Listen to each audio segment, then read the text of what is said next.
Hello everyone, myself Falguni Solanki. Welcome to our channel. આજે આપણે unit 4 read 1 mind body medicine continue કરીશું.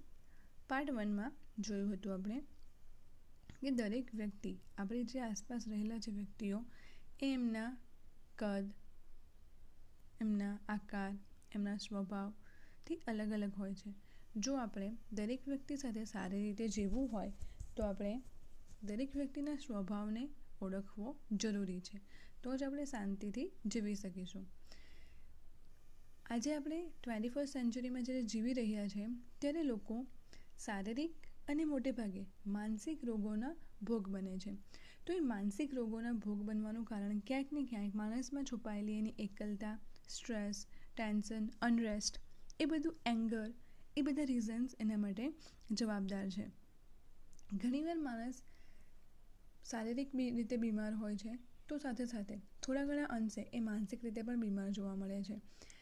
તો લેસનમાં કહેવા માગે છે કે શારીરિક અને માનસિક એ બંને બીમારીઓ ક્યાંક ને ક્યાંક એકબીજા સાથે જોડાયેલી હોય છે. ભાગ્યે જ એ એકબીજા વિના આવતી હોય. આજે આપણે 21st સેન્ચુરીમાં છે તો આપણી પાસે સફિશિયન્ટ ફૂડ, શેલ્ટર, ક્લોથ, બધી જ વસ્તુ છે જે પ્રાઇમરી અથવા તો બેઝિક નીડ્સ છે. છતાં પણ આજે લોકો મોટે ભાગે મેન્ટલ ડિઝીઝ અથવા તો મેન્ટલ ડિસઓર્ડરના ભોગ બની રહ્યા છે. ચલો આગળ જોઈએ. અવર very way of life breeds અનહેપીનેસ, કે આપણું જીવનનો વે એટલે કે જે રીતે જીવન જીવીએ છીએ એ બ્રીડ્સ અનહેપીનેસ. બ્રીડ્સ એટલે ઉછેરવું અને અનહેપીનેસ એટલે નાખુશી અથવા ખુશીનો અભાવ, કે જે રીતે આપણે જીવન જીવીએ છીએ ત્યાં ખુશીનો અભાવ છે. We have hectic and unstable routines in which there is little peace or contentment. Hectic મતલબ કંટાળાજનક, થાકેલું. અનસ્ટેબલ અસ્થાયી. રૂટીન્સ એટલે રોજિંદુ આપણી ક્રિયાઓ. પીસ એટલે શાંતિ અને કન્ટેન્ટમેન્ટ એટલે સંતુષ્ટિ. કે આપણી હેક્ટિક એટલે કંટાળાજનક, થાકવી નાખનારું અને અસ્થાયી રોજિંદી ક્રિયાઓ છે કે જ્યાં ખૂબ જ ઓછી શાંતિ અથવા તો સંતોષ રહેલો છે. આપણે સવારથી સાંજ સુધી બસ ભાગી કરતા હોય છે, પણ એ દિવસના અંતે એ કામ આપણને કેટલી શાંતિ આપે છે એ પોતાને પૂછવાની જરૂર છે. We have disturb the organic roots of life, કે આપણે જીવનના જે ઓર્ગેનિક મતલબ જે એકદમ જૈવિક મૂળિયા છે તેને ડિસ્ટર્બ એટલે ખલેલ પહોંચાડ્યા છે.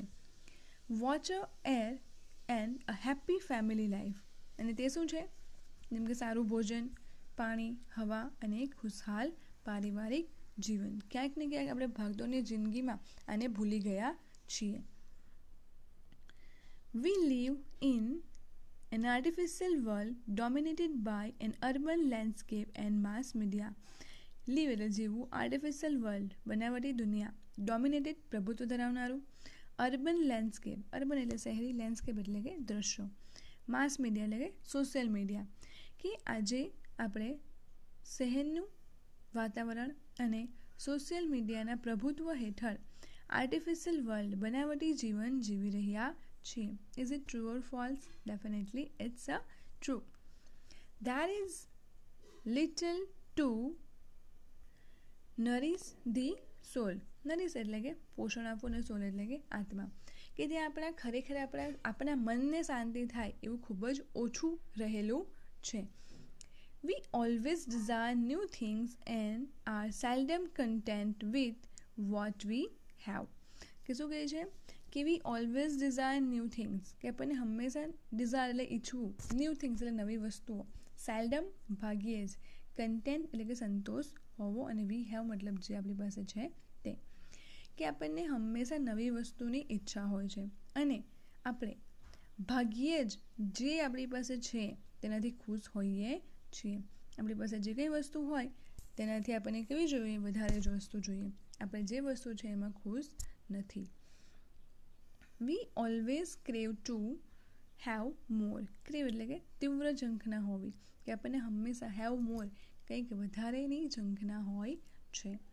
We are never still or at rest, કે આપણે ક્યારે પણ સ્ટીલ, શાંતિ, રેસ્ટ એટલે કે આરામ અનુભવતા નથી. Every time we need something, If we have salary 50,000, then we need 60. If we have 60, then we need 80. Next example જો આપણી પાસે ઘરમાં હોય, બધી જ વસ્તુ હોય, એકદમ વેલ ફર્નિશ્ડ ઘરમાં રહીએ છીએ, છતાં પણ આપણને કંઈક એવી વસ્તુ જોઈતી હોય અને એ વસ્તુ ખરેખર જરૂરી પણ નથી હોતી, છતાં પણ આપણે એ વસ્તુની પાછળ ભાગતા હોઈએ છીએ. Our medicine is more a quick fix to keep us going in our wrong lifestyle and rarely address the behavior roots of our problem. કે જે આપણી મેડિસિન છે એટલે કે દવા છે એ મોર ક્વિક ફિક્સ એટલે ઝડપથી ઇલાજ કરનારી. Keep us going in wrong way, wrong lifestyle, કે આપણી જે મેડિસિન છે એ આપણને ખૂબ જ ઝડપથી આપણી જે રોંગ લાઈફસ્ટાઈલ, જે અયોગ્ય જીવનશૈલી છે તેમાં આગળ ધપાવે છે. And rarely address the behaviour root of our problem. Rarely એટલે ભાગ્યે જ, એડ્રેસ એટલે સંબોધિત કરવું અથવા દર્શાવવું, બિહેવિયર રૂટ વર્તનના મૂળિયા અને પ્રોબ્લેમ એટલે સમસ્યા, કે જે ભાગ્યે જ આપણી વર્તનના સમસ્યારૂપી વર્તનના મૂળિયામાં સંબોધે છે. મતલબ કે આપણે જે ભૂલો કરીએ છીએ એને ભાગ્યે જ દર્શાવે છે. ફક્ત શું લઈશું, જસ્ટ સપોઝ આપણને ફીવર હોય, હેડેક હોય, તો હેડેક થવાનું રીઝન શું છે? આપણી અનસ્ટેબલ, અનરૂટીન, અનબેલેન્સ લાઈફસ્ટાઈલ. તો આપણે શું કરીશું? કોઈ પણ મેડિસિન લઈશું એટલે આપણને વીકલી રિલીફ મળી જશે, પણ એ રિલીફ એ ટેમ્પરરી છે, લાંબા સમયે આપણને નુકસાન જ કરે છે. We have a quick pill hoping that our problem will go away. Take quick pill મતલબ ઝડપી, પીલ એટલે કે મેડિસિન લઈએ છીએ, હોપિંગ એવી આશા સાથે કે અવર પ્રોબ્લેમ વિલ ગો અવે, કે આપણી સમસ્યા જતી રહેશે. But we do not recognise that it may only be a symptom of imbalanced life. પરંતુ રેકોગ્નાઇઝ એટલે ઓળખવું, ઓનલી એટલે ફક્ત, સિમ્ટોમ્સ એટલે ચિહ્ન, ઇનબેલેન્સ એટલે અસંતુલિત અને લાઈફ એટલે કે જીવન. પરંતુ એને આપણે ભાગ્યે જ ઓળખી શકીએ છીએ કે તે આપણી અસંતુલિત જીવનના સિમ્ટોમ્સ એટલે કે ચિહ્નો છે. જો આપણને હેડેક થતું હોય અથવા વારંવાર હેડેકનો પ્રોબ્લેમ થતો હોય, બીજી કોઈ સમસ્યા હોય, તો ક્યાંક ને ક્યાંક આપણી જે લાઈફસ્ટાઈલ છે તેના પર આપણે ફોકસ કરવાની જરૂર છે. It is a warning light that we must notice, કે એક વોર્નિંગ લાઇટ છે આપણા માટે, એક અલાર્મિંગ લાઇટ છે કે જેને આપણે નોટિસ એટલે કે જેના પર ધ્યાન આપણે આપવું જોઈએ. Ayurveda on the other hand teaches harmony with nature, simplicity and contentment as keys to well-being. કે Ayurveda on the other hand મતલબ બીજી બાજુ, teaches એટલે શીખવવું, harmony એટલે કે તાલમેલ, તાદાત્મ્ય, nature પ્રકૃતિ, simplicity સાદગી, contentment એટલે કે સાદગી, keys of well-being, keys એટલે ચાવી ને well-being એટલે સારી રીતે જીવવા માટે.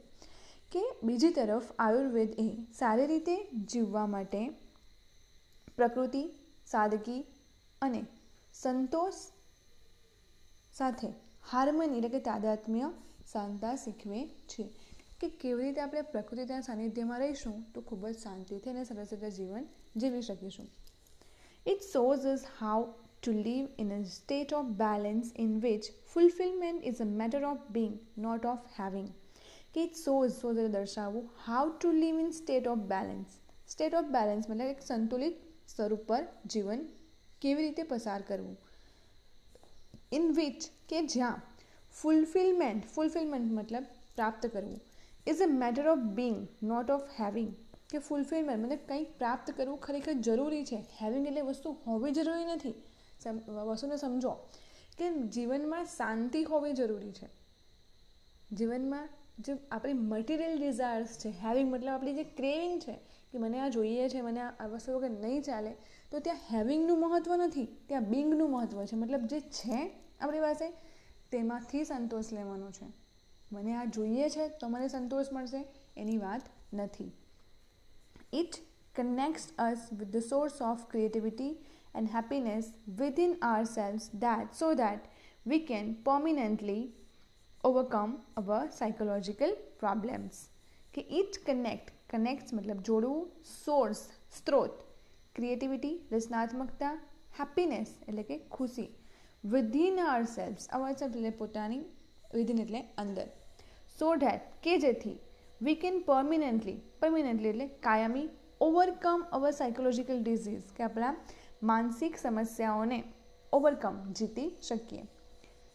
શું ફરીથી જોઈએ તો it કનેક્ટ્સ us with sources. It એટલે કોણ? આયુર્વેદ. તો આયુર્વેદ આપણને આપણા જીવનમાં રહેલી ક્રિએટિવિટી અને હેપીનેસના સોર્સિસ સાથે જોડે છે, કે જેથી we can permanently overcome our psychological problems, જેથી આપણે કાયમી ધોરણે આપણા સાયકોલોજીકલ એટલે કે માનસિક સમસ્યાઓને ઓવરકમ જીતી શકીએ. Ayurveda provide a real solution to our health problems which require to change how we live, think and observe. Provide એટલે પૂરું પાડવું, real solution એટલે કે સાચો ઉપાય, health problems એટલે સ્વાસ્થ્યને લગતી સમસ્યાઓ, requires એટલે કે જરૂરી હોવું, change એટલે બદલવું, how we live કેવી રીતે જીવીએ છીએ, think વિચારીએ છીએ અને observe એટલે કે નિરીક્ષણ કરીએ છીએ. તો આયુર્વેદ એ આપણને આપણા સ્વાસ્થ્યની સમસ્યાઓનું સાચું નિરાકરણ આપે છે, કે જે change how we live, think and observe, આપણે કેવી રીતે જીવીએ છીએ, વિચારીએ છીએ અને નિરીક્ષણ કરીએ છીએ તેને બદલવાની જરૂર છે. ડેફિનેટલી તમારી લાઈફ જો તમે અર્લી મોર્નિંગ તો નહીં કહેવાય, તમે 9 કે 10 વાગે ઉઠતા હોય, રાત્રે 12 કે 2 વાગે ઊંઘતા હોય, તો is it a proper lifestyle or is it a proper time to sleep and wake? No. Healthy રહેવા માટે આપણે કહીએ ને, કહેવત છે, કેવી કહેવત છે? પહેલું સુખ તે જાતે નરિયા. અને બીજું છે, જે સવારે વહેલો ઉઠે રાત્રે શું કરવાનું? વહેલું ઊંઘી જવાનું. રાત્રે વહેલું ઊંઘી જવાનું મતલબ 7 કે 8 વાગે નથી ઊંઘવાનું, આપણે આરામથી 10 વાગે કે 11 વાગ્યા સુધી રીડિંગ કરીને ઊંઘી શકીએ. તો વહેલી સવારે 5 to 6 o'clock ઉઠવું એ હેલ્ધી લાઈફસ્ટાઈલ છે. Levels of Ayurvedic healing. Levels of Ayurvedic healing, levels એટલે સ્તર અને આયુર્વેદિક હિલિંગ, આયુર્વેદિક એટલે આપણને ખબર છે words Ayurveda, we are familiar with it. And healing મતલબ સાજું થવું, કોઈ ઘા થયો હોય, આપણને કંઈક વાગ્યું હોય અને પછી હિલિંગ મતલબ જે સાજા થવાની પ્રક્રિયા છે તે. Ayurveda recognizes 4 primary levels of healing, કે આયુર્વેદ એ હિલિંગ મતલબ જે સાજા થવાની ક્રિયા છે એના 4 પ્રાઇમરી એટલે કે પ્રાથમિક પાસાઓ અથવા લેવલ સ્તર ઓળખાવે છે. ફર્સ્ટ છે ડિઝીઝ ટ્રીટમેન્ટ. ડિઝીઝ ટ્રીટમેન્ટ મતલબ ડિઝીઝ એટલે રોગ, ટ્રીટમેન્ટ એટલે સારવાર, રોગની સારવાર. ડિઝીઝ પ્રિવેન્શન એટલે અટકાવવું કે રોગનો અટકાવ.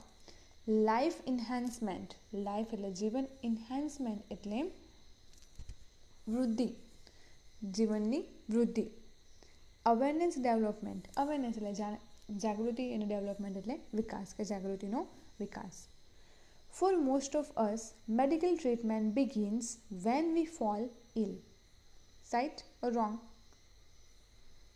આપણામાંથી મોટાભાગના માટે medical treatment begins when we fall ill, કે જ્યારે આપણે બીમાર થઈએ છીએ, ઇલ એટલે બીમાર થવું, ત્યારે આપણી મેડિકલ ટ્રીટમેન્ટ, ડાક્ટરી સારવારની શરૂઆત થાય છે. Right?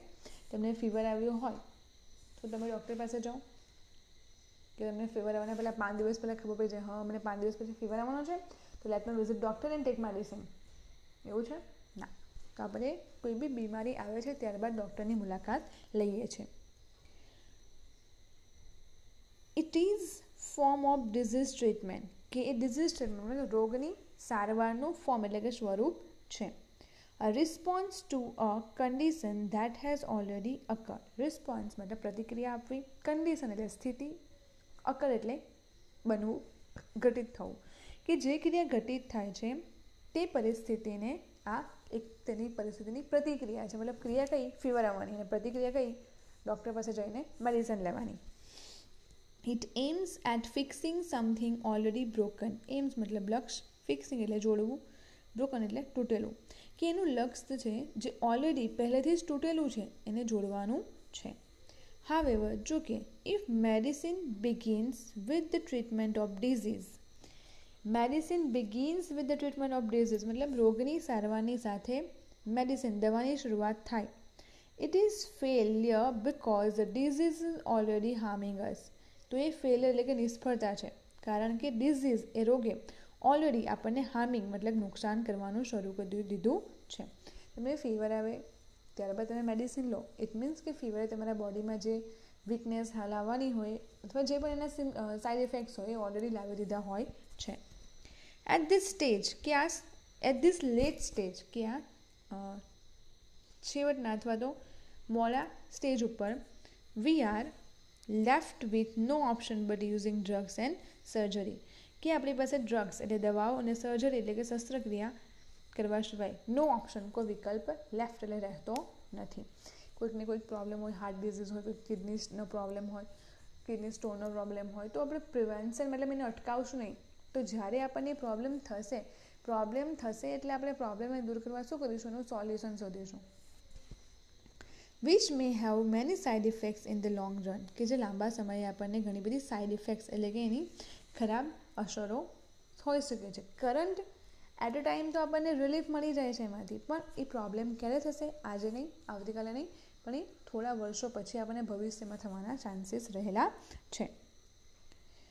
A high level of healing aims at preventing disease before they manifest. High level of healing મતલબ જે સારવારનું હાયર લેવલ, જે ઉચ્ચતમ સ્તર છે, એનું એમ્સ મતલબ એનું લક્ષ્ય શું છે, પ્રિવેન્ટિંગ ડિઝીઝ બિફોર દે મેનિફેસ્ટ. મેનિફેસ્ટ એટલે દેખાવવું, કે રોગ દેખાય તે પહેલાં જ એને અટકાવવો.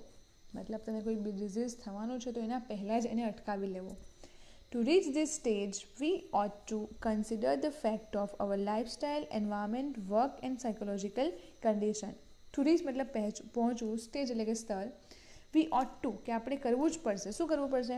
Consider the fact of our lifestyle, કે આપણા લાઇફસ્ટાઇલ એટલે કે જીવનશૈલી, એન્વાયરમેન્ટ એટલે પર્યાવરણ, વર્ક એટલે કાર્ય અને સાયકોલોજીકલ કન્ડિશન માનસિક સ્થિતિને, ફેક્ટ એટલે હકીકતને કન્સિડર ધ્યાનમાં રાખવું પડશે અથવા માન્ય રાખવું પડશે. કે આ સ્તર પર પહોંચવા માટે આપણે આપણા જીવનશૈલી, પર્યાવરણ, કામ અને માનસિક સ્થિતિને, હકીકતને ધ્યાનમાં રાખવી જ પડશે.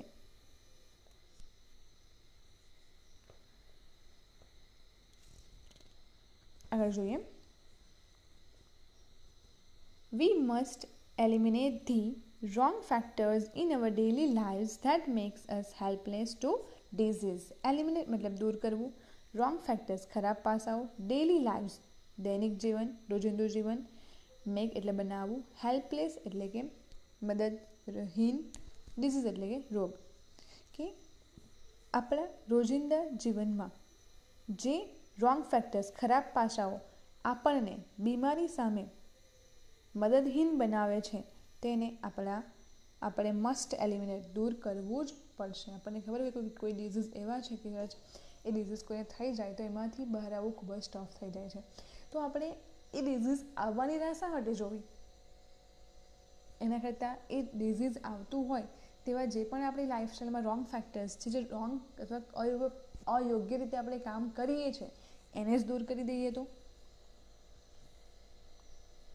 Two some extent we are always six.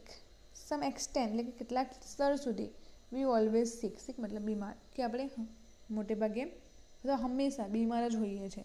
Because કારણ કે our life it self is unstable, કે આપણું જીવન જ અનસ્ટેબલ એટલે કે અસ્થિર છે, અસ્થાયી છે. નોર્મલી આપણને હેડેક, બોડી એક થોડું ઘણું ચાલુ આપણું લાઈફમાં ચાલુ જ હોય, રૂટીનમાં ચાલુ જ હોય. આજે થોડું હેડેક જેવું લાગે છે, આજે થોડુંક શરીરમાં સારું નથી લાગતું, મતલબ શું છે આ? It's a symptoms of our unhealthy lifestyle. They are always some disease attacking us. કેટલાક ડિઝીઝ રોગો છે કે જે આપણે હંમેશા અટેક એટલે કે હુમલો કરતા રહે છે. Particularly in changes off season or in the ageing process. Particularly મતલબ ચોક્કસ રીતે ફોકસ કરીએ કઈ વસ્તુ, કઈ ડિઝીઝ આપણી પાસે હંમેશા અટેકિંગ કરવાના મોડ પર હોય. તો એક છે ચેન્જીસ ઓફ સિઝન્સ, કે ઋતુઓનો બદલાવ, અને બીજું છે એજિંગ પ્રોસેસ, કે આપણી ઉંમરની વૃદ્ધિ મતલબ વિકાસ, કે આપણી ઉંમરની જેમ જેમ વધતી જશે તેમ તેમ એમાં પ્રોબ્લેમ્સ આવવા લાગે છે. લાઈક સિઝન ચેન્જ થાય એટલે આપણને કોલ્ડ થાય, કફ થતો હોય, ફીવર થતો હોય, અથવા એજ આવતી હોય, એજ વધે મતલબ શું થાય, જે ઇમ્યુનિટી સિસ્ટમ છે મતલબ રોગ પ્રતિકારક શક્તિ છે ધીમે ધીમે ઓછી થવા માંડે. Health is a matter of કન્ટિન્યુઅલ adjustment, કે સ્વાસ્થ્ય એ કન્ટિન્યુઅલી સતત એડજસ્ટમેન્ટ એટલે કે વ્યવસ્થાપન અથવા તો એક એડજસ્ટમેન્ટ કરવાનો એક મેટર છે. Life navigating a ship upon the sea, કે લાઈક મતલબ અહીં કમ્પેર કર્યું છે. નેવિગેટિંગ મતલબ દિશા સૂચિત કરવું, શીપ એટલે કે વાહન, અપોન ધ સી એટલે કે દરિયામાં જાણે કે એક વાહનને આપણે દિશા સૂચન કરતું હોય છે. એક્ઝેક્ટલી લાઈફમાં હેલ્થ પણ એ આપણી લાઈફ કેવી રીતે પસાર થશે એનું દિશા સૂચક છે. અવર health is an on going concern. Concern મતલબ ચિંતા, કે આપણું હેલ્થ એ આપણું હંમેશા રહેલી ચિંતા છે અથવા તો એક કન્સર્નનો વિષય છે કે ભાઈ આપણે આપણી લાઈફ હેલ્ધી જીવવી હોય તો કેવી રીતે જીવવી. Third level of treatment is life enhancement therapy, કે થર્ડ લેવલની જે સારવાર છે એનું નામ છે જીવનની વૃદ્ધિની થેરાપી મતલબ એક પદ્ધતિ. Which aims at improving our vitality and enabling us to live longer, કે જેનું એમ ધ્યેય શું છે, ઇમ્પ્રુવિંગ મતલબ સુધારો, અવર વાઇટાલિટી મતલબ કે આપણી મતલબ ખાલી આપણે હેલ્ધી લાઈફ જીવીએ એ જ મહત્ત્વનું નથી, એની સાથે બીજા ઘણા બધા પાસાઓ પણ જોડાયેલા છે. It is not enough merely to prolong our lives, કે ફક્ત આપણું જીવનને પ્રોલોંગ મતલબ ટકાવી રાખવું, લાંબા સમય સુધી ટકાવી રાખવું એ જરૂરી નથી. And have better energy to do the things we want, અને આપણે જે કરવા ઈચ્છીએ છીએ તેના માટે બેટર એનર્જી, સારી એનર્જી જળવાઈ રહે તે પણ જરૂરી છે.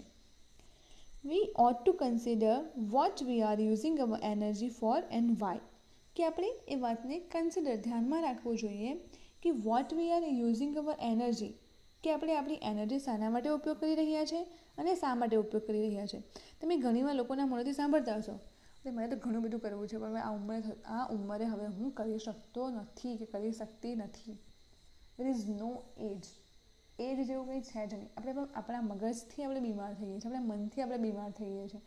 મનથી આપણે માની લઈએ છીએ કે ભાઈ હું થાકી ગયો છું કે થાકી ગઈ છું. અદરવાઇઝ આપણે જો મેન્ટલી પોઝિટિવ થિંકિંગ રાખીશું તો આપણે કોઈ પણ ડિઝીઝમાં અને કોઈ પણ એજમાં એટલી જ ઇફેક્ટિવલી અને એટલી જ એનર્જેટિકલી કામ કરી શકીએ. પણ આપણે તો 2 સ્ટેપ્સ ચડશું નહીં, અરે ભગવાન ખૂબ જ થાકી ગયા. આપણે મગજને આપણે કહીએ છીએ ભાઈ તારે થાકવાનું છે બસ હવે, તો મગજ કહેશે ઓકે તમે 2 સ્ટેપમાં થાકી ગયા છો તો હું પણ થાકી ગયો છું. એક કહેવાય છે કે mind is very good servant but mind is very bad master, કે મગજ એ ખૂબ જ સારો સેવક છે પરંતુ મગજ એ ખૂબ જ ખરાબ માલિક છે. જો તમે મગજને તમારો માલિક બનવા દેશો તો it will be a worse condition for you. પણ જો તમે તમારા મગજને તમારા ગુલામ બનાવીને રાખશો, તમારો સેવક બનાવીને રાખશો, તમે જેમ કહેશે તેમ તમારું મગજ કરશે. તમે કહેશો કે ભાઈ મારે અર્લી મોર્નિંગ 5 o'clock ઉઠીને મારે રીડિંગ કરવું છે, તો તમારું મગજ કહેશે okay I am ready boss. તો તમારે ડિસાઇડ કરવાનું છે કે તમે તમારા મગજનો ઉપયોગ કેવી રીતે કરી શકો છો, as a servant or as a માલિક. ચલો will continue. We enough ought to consider what we are using our energy for and why. The quality of our awareness is the real fruit of what all that we do. The quality of our awareness એટલે આપણી awareness એટલે કે જાગૃતતાની ગુણવત્તા is a real fruit of all that we do, કે આપણે જે કંઈ પણ કરીએ છીએ તેના રિયલ ફ્રૂટ એટલે કે સાચું ફળ છે. એટલે એમ કહે ને કે જે આપણે કાર્ય યોગ્ય રીતે કરીએ તો આપણને એનો યોગ્ય રિસ્પોન્સ મળે. તો એક્ઝેક્ટલી જે આપણને આપણી અવેરનેસ એટલે શું, જે આપણે કંઈક સારું કામ કરીએ અને એના બદલામાં જે આપણને કંઈક મળે છે એ આપણી અવેરનેસનો રિવોર્ડ છે. It is our ultimate expression, ultimate મતલબ અંતિમ, એક્સપ્રેશન એટલે કે પ્રતિક્રિયા, the essence of who we really are, essence મતલબ મહત્વ ને હુ વી રિયલી આર, કે આપણે કોણ છીએ એ મહત્વનું છે. તમે કોણ છો મતલબ my name is Falguni, your name is may be Divya, Gemini, Jamil, Aryan, Ayan, anything. પણ તમે કોણ છો મતલબ કે તમે તમારું જીવન કેવી રીતે જીવો છો એ મહત્વનું છે. Our awareness is the only thing we can take with us until we die, કે આપણી અવેરનેસ ફક્ત એક એવી વસ્તુ છે તેને આપણે અનટિલ એટલે કે જ્યાં સુધી વી ડાય મૃત્યુ પામીએ ત્યાં સુધી આપણી સાથે રહે છે. પૈસા, ફેમિલી, ઓલ બધી આ વસ્તુ આપણી આજુબાજુ છે, બધી વસ્તુ આપણી સાથે છે, પરંતુ શું જીવનના અંતિમ ક્ષણ સુધી બધી વસ્તુ આપણી સાથે રહેશે? કદાચ હા અને કદાચ ના. પણ એક વસ્તુ આપણી સાથે હંમેશા રહે છે, તે છે આપણું જ્ઞાન, આપણી અવેરનેસ. તેને કોઈ છીનવી શકશે? It continues two grow even when the body and mind decline. કે જ્યારે શરીર અને મન ડિક્લાઇન મતલબ કે એનો નાશ થવા માંડે છે, ત્યારે પણ તેનું કન્ટિન્યુઅસ ગ્રો, એનું વધવાની ક્રિયા ચાલુ રહે છે. અવેરનેસ, મેચ્યોરિટી એવી વસ્તુ છે કે તમે જેટલા વધારે એને સમજશો, તમારામાં એ વધારે આવશે. એ ઉંમરની સાથે વધશે, ઘટશે નહીં. પણ એ તમારા હાથમાં છે, તમારે વધારવું છે કે એને ઘટાડવું છે. Thus, it is our greatest aid in the aging process. કે આમ આપણી એજિંગ પ્રોસેસ કે ઉંમર વધવાની જે પ્રક્રિયા છે, ક્રિયા છે, એમાં આપણું શ્રેષ્ઠ એડ એટલે કે સાધન છે. This is the ultimate goal of Ayurveda. Ayurveda કે આયુર્વેદનો અંતિમ ધ્યેય છે. Which aims at releasing us from all sorrow and suffering. કે જેનું એમ એટલે કે ધ્યેય છે કે આપણને બધા જ સોરો એટલે કે દુઃખ અને સફરિંગ એટલે પીડામાંથી રિલીઝિંગ મુક્ત કરાવવાનું. True awareness is the ultimate cure for all psychological disorders. કે સાચી અવેરનેસ, જાગૃતતા એ બધા જ સાયકોલોજીકલ ડિસઓર્ડર્સ, માનસિક બીમારીનું અલ્ટિમેટ ક્યોર, અંતિમ ક્યોર એટલે કે એનો ઉપાય, એનો સાજો થવાનો એક ઉપચાર છે. But to understand it, we must first look into the mind and its function. પરંતુ એને સમજવા માટે આપણે સૌપ્રથમ આપણા મગજ અને તેના ફંક્શન્સ, તેના કાર્યોને લુક ઇન્ટુ જોવું જરૂરી છે અને કાળજી રાખવી જરૂરી છે. કે હાઉ માય માઇન્ડ વર્ક્સ, કે મારું મગજ કેવી રીતે કામ કરે છે, મને ખબર હોવી જોઈએ કે મારું મગજ કેવી પરિસ્થિતિમાં કેવું રિએક્ટ કરે છે, મને ક્યારે ગુસ્સો આવે છે, ક્યારે હું નિરાશ થાઉં છું, ક્યારે હું નારાજ થાઉં છું, ક્યારે હું ખુશ થાઉં છું, એ આપણને એક્ઝેક્ટ ખબર હોવી જોઈએ. We had better start from where we are. કે આપણે જ્યાં છીએ ત્યાંથી જ શરૂ કરવું એ વધારે સારું છે. કે કાલે સવારે ઉઠીશ અને કાલે સવારથી ઉઠીને હું રીડિંગ કરવાની શરૂઆત કરી દઈશ. એનીથિંગ હેપન, કંઈ પણ થઈ જાય તો કાલે સવારે 6 વાગે તો હું ઉઠી જ જઈશ અને વાંચવાની શરૂઆત કરી દઈશ. Is it so? તમે કરી શકો છો આ વસ્તુ? તમે કેટલી બધી વાર આ વિચાર્યું હશે અને કેટલી બધી વાર ખબર નહીં નિષ્ફળ પણ ગયું હોય. શા માટે કાલે સવારનો વિચાર કરીએ છીએ આપણે? જસ્ટ અત્યારે જ નહીં કરીએ? कल करे सो आज कर, आज करे सो अब, पद में प्रलय हो जाएगा, बहु करेगा कब? તો કાલની અથવા તો 2 કલાક પછી શા માટે આપણે રાહ જોઈએ? રાઇટ નાઉ, રાઇટ હિયર, અહીંથી જ સ્ટાર્ટ કરી દઈએ. In this direction our journey proceeded. કે આ દિશામાં આપણી મુસાફરી પ્રોસીડેડ મતલબ શરૂ થઈ છે. નાઉ થિંક વેર યુ આર. કે તમે ક્યાં છો, તમારી લાઈફમાં શું કરવું છે, વિચારો અને તમારા મગજને તમારા કામમાં લો. As I told you, mind is a very good servant. મગજ એ ખૂબ જ સારો સેવક છે. તમારું જે ગોલ હોય, તમારું જે 12th પછી તમારું જે ધ્યેય છે, તમે જ્યાં બેસો છો, તમે જ્યાં રીડિંગ કરો છો, ત્યાં એક સરસ મજાની વોલ ઉપર એને બનાવીને લખો કે I want to be dash. ડેશમાં મતલબ તમારે જે બનવું છે, એન્જિનિયર, ડૉક્ટર, સાયકિયાટ્રિસ્ટ, કોઈ government servant, IPS, whatever. તમારું ધ્યેય લખો કે મારે આઈ વોન્ટ ટુ બી મારે આ બનવું છે, ડૉક્ટર, એન્જિનિયર, વોટ એવર. લખો બાજુમાં I will score this percentage in my 12th standard. કે હું મારા 12th સ્ટાન્ડર્ડમાં આટલા પર્સન્ટેજ સ્કોર કરીશ. રોજ એને વાંચો, રોજ રીડિંગ કરો. No one can stop you to gain your desired goal. Okay students, just be positive, be healthy, just keep reading and keep watching our channel. Thank you so much.